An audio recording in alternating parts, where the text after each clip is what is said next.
كريستيانو رونالدو عبر حسابه: أنا لا ألاحق الأرقام، بل الأرقام هي من تلاحقني. بغض النظر إن كنت حبه ولا كنت تكره رونالدو، إلا أنه كلامه معه حق. كلامه معه حق.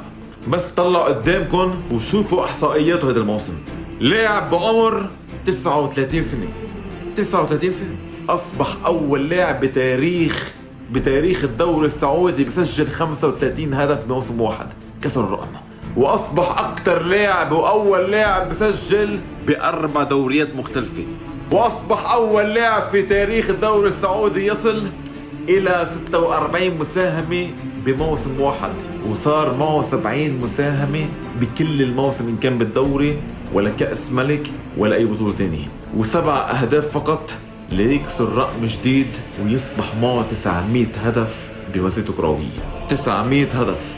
انتوا عم تصوروا معي 900؟ عد معي 900.